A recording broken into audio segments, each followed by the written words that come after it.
This is professor MH और आज के इस वीडियो में हम लोग डिस्कस करेंगे question number 4B determination of time of supply.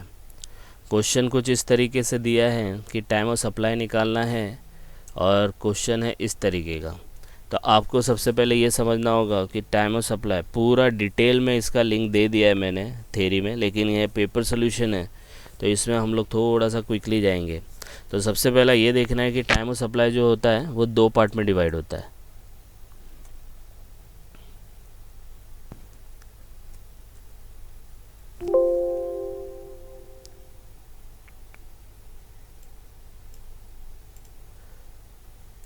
तो time of supply is divided into two parts, पहला ऑफ गुड्स ऑफ सर्विसेज, और दोनों में केसेस चार केसेस है। पहला फॉरवर्ड चार्ज, दूसरा रिवर्स चार्ज, तीसरा वाउचर्स, चौथा addition in value by way of fee penalty interest.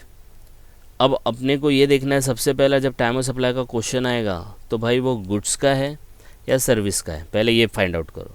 तो आप बोलेंगे सर इनवॉइस है, पेमेंट है, देखो सर्विस आ गया तो मतलब अब हम लोग को गुड्स पे ऊपर ध्यान नहीं देना, सर्विस पे देना। अब सर्विस के अंदर चार केस है, राइट।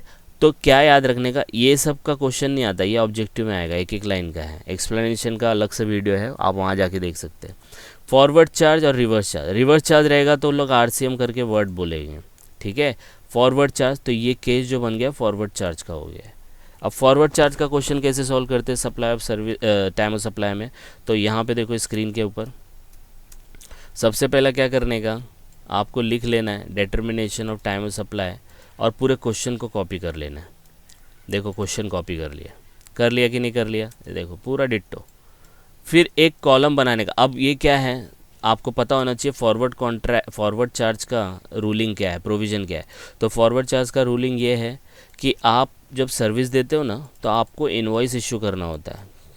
कभी कितने दिन तक, 30 दिन तक। ये याद रखना, ऑब्जेक्टिव में चांसेस है कितने दिन तक इनवॉइस इश्यू कर सकते हैं सर्विस के केस में, गुड्स में नहीं, 30 दिन। और अगर बैंक और फाइनेंशियल इंस्टीट्यूशन है तो 45 डेज़। याद रखना ऑब्जेक्टिव में, इज़ वेरी इंपॉर्टेंट।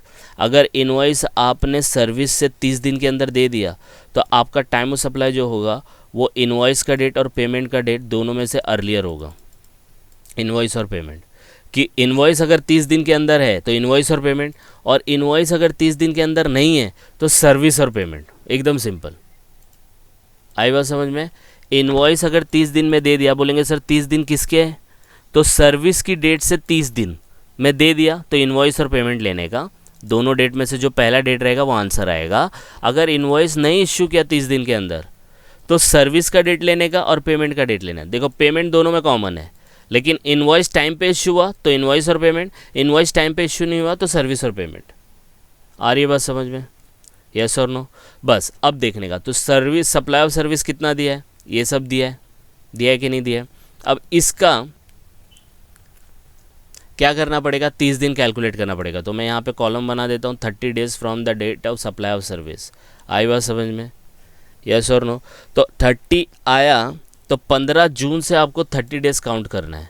तो कैसे काउंट करने का, मैं यहाँ पे देखो लिख देता हूँ तो आपको समझ में आएगा। इस तरीके से काउंट करने का, तो जून में काउंटिंग स्टार्ट होगी तो अगली डेट से काउंट करने का। तो 15 जून है ना, तो नेक्स्ट डेट क्या होगा, 16 जून से काउंट करेंगे। तो 16 जून से फिर हाथ पे नहीं पड़ने का, आपको क्या करना है, 15 जून है ना, तो जून कितने दिन का होता है, 30 डेज का होता है। उसके अंदर से आपने 15 जून तक तो काउंटिंग नहीं करना, 16 से काउंट करना है ना, तो मतलब 15 जून यहाँ से ख़त्म हो जाएगा।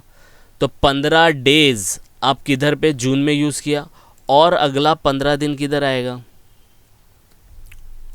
जुलाई में आएगा। तो आपकी नेक्स्ट डेट जो होगी 15 जुलाई। तो यहाँ पे 30 दिन का जो काउंटिंग आएगा 15 जुलाई आएगा। अब थोड़ा सा कन्फ्यूजन होगा, सर समझा नहीं, देखो सेकेंड डेट पे समझेगा। अगस्त है, ठीक है, तो मैं यहाँ अगस्त लिखता हूँ। अगस्त कितने दिन का होता है, 31 का, तो ऐसे याद रखो 31 माइनस ये कौन सी डेट है, 14, 15 अगस्त से काउंटिंग होगा, 30 दिन लेना है ना, तो 31 में से 14 माइनस करो, कितना बचेगा, 17 दिन। तो 17 दिन आपने अगस्त में काउंटिंग कर ली, और कितने, 30 दिन चाहिए थे ना, तो 17 के बाद, अगस्त के बाद सितंबर आता है, तो सितंबर में कितना दिन जाएगा, 13, आंसर आएगा 13 सितंबर। आई बात समझ में। फिर देखो 11 अक्टूबर है, ठीक है, तो मैं अक्टूबर लिखता हूँ। अक्टूबर कितने का होता है, 31 का होता है, 11 अक्टूबर है तो 12 से काउंटिंग होगी, तो 31 अक्टूबर माइनस 11 कितना होता है 20 दिन। तो अक्टूबर में 20 दिन काउंटिंग हो गई, और 10 दिन किधर जाएगा, नवंबर में जाएगा। आई बात समझ में। तो नवंबर में 10 दिन, तो आपकी एंट्री यहाँ पे आएगी 10 तारीख की। ये ले लो 6 फरवरी ले लो, 6 फरवरी है, फैब है, फैब 28 डेज़ का होता है, तो 6 फरवरी है तो 28 माइनस 6 तो कितना आएगा 28 माइनस 6, तो 28 माइनस 6 आएगा 22 दिन। तो 22 दिन फरवरी में काउंट कर लिया, अब और 30 दिन का काउंटिंग चाहिए ना, तो 22 इधर हो गया, तो मार्च में 8 दिन चला जाएगा, तो ये हो जाएगा 8 मार्च। आ रही बात समझ में। 10 फरवरी है, काउंट करेंगे तो 12 फैब आएगा, 12 मार्च आएगा, ये हो गया। अब क्या करना है, देखना है कि इनवॉइस 30 दिन के अंदर है कि नहीं, मतलब ये डेट इस डेट से पहली होनी चाहिए या उस डेट पे भी होगा तो चलेगा। तो देखो 20 जून है और ये 15 जुलाई है, तो बराबर है ना। 15 जुलाई तक आप लास्ट डेट, ये है last date to issue invoice.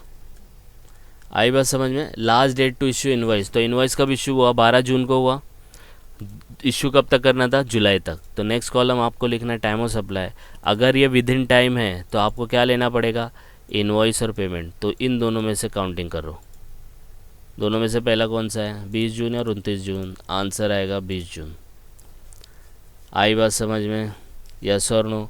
फिर ये क्या है, 10 अगस्त है, लास्ट डेट क्या था 13 सितंबर, तो पहले ही कर दिया, इट्स ओके। तो इन दोनों में से लेंगे इनवॉइस और पेमेंट, क्योंकि इनवॉइस अगर इशूड है टाइम पे तो आपको 30 दिन मतलब इनवॉइस और पेमेंट लेना पड़ेगा। तो 10 और 18 के बीच का पहला कौन सा है, 10 तारीख। फिर देखो 15 नवंबर, ये 10 नवंबर, ये गलत हो गया। देखो लास्ट डेट क्या था, 10 नवंबर था, इश्यू कब किया 15 नवंबर। तो अब ये वाले दोनों डेट नहीं लेंगे, आप लेंगे 13 अक्टूबर और सर्विस का डेट, दोनों में से जो अर्लियर है, तो 11 अक्टूबर आएगा। सेम वे में 8 मार्च, और लास्ट का भी था 8 मार्च को ही था, तो बराबर है। तो इन दोनों को ही लेना है, इनवॉइस और पेमेंट। तो 19/2 आएगा। दोनों में से पहला कौन सा, 8 मार्च और 19/2, 19/2 क्योंकि फरवरी पहले आता है। फिर देखो ये 9 मार्च है और ये कितना है 12 मार्च, तो पहले ही है, तो दोनों में से पहला आएगा 9 मार्च। तो इस तरीके का 5 मार्क का क्वेश्चन आया था। आई बात समझ में, यस और नो। तो इस टाइप का क्वेश्चन आएगा तो आप इसको सॉल्व कर सकते हैं, ठीक है। डीप में, अब डीप में मतलब हर एक का कॉन्सेप्ट नहीं क्लियर होगा, ये बोर्ड के क्वेश्चन है, तो जितना बताया जा रहा है उतने पे आप कॉन्सेंट्रेट करो, ठीक है।